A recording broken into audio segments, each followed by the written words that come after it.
Magandang hapon Pilipinas, live mula sa Pag-asa Weather and Flood Forecasting Center, narito ang latest sa lagay ng panahon. Nagdadala pa rin na katamtamang hanggang papalakas na mga pag-ulan itong hanging habagat dito sa rehiyon ng Ilocos, kagayon din ang probinsya ng Benguet. Samantala, light to moderate rains and thunderstorms ang asahang panahon dito sa Central Luzon, Cagayan Valley at sa natitirang bahagi ng Cordillera. At para sa nalalabing bahagi ng bansa, bahagyang maulap na kalangitan na may pulu-pulong pag-ulan at pagkidlat pagulog ang asahang panahon. Kaugnay nito, nagbabala ang Pag-asa ng gale warning para sa northern at western seaboards ng Northern Luzon, gayon din sa western seaboard ng Central Luzon. Kaya po sa mga mangingisda at maliliit na sasakyang pandagat, huwag munang pumalaot dahil delikado ang magiging lagay ng karagatan.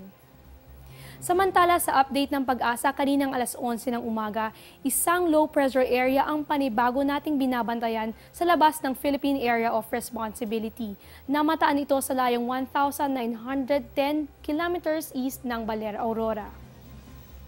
Patuloy kayong tumutok dito sa Panahon TV para sa inyong paghahanda ngayong panahon ng tag-ulan. Huwag po kayong aalis, magbabalik kami matapos ang isang paalala.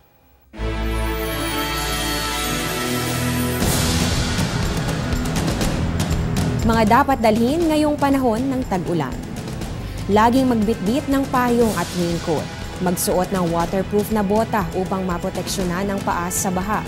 Magdala ng towel bilang pamunas kapag nabasa ng ulan. Mahalaga ang first aid kit para maibsan ang karamdaman o maiwasan ang mas grabeng pinsalang dulot ng aksidente. Tandaan na tuwing panahon ng tag-ulan, iba yung pag-iingat ang kailangan.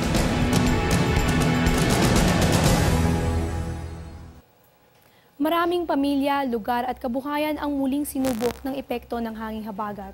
Noong nakaraang linggo lamang ay isang buhawi ang rumagasa sa ilang bahagi ng Kamaynilaan. At kahapon muli itong nabalitaang nanalasa sa Barangay Sibol, San Miguel, Bulacan, pasado alas 10:30 ng gabi. Winasak nito ang ilang tahanan at pinatumba ang mga puno sa mga nasabing lugar. May mga rumispende na rin para sa mga pamilyang epektado ng nasabing insidente.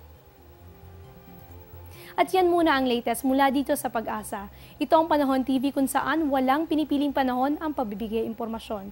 Ako po si Eunice Suntayas, mag-ingat kayo at magandang hapon.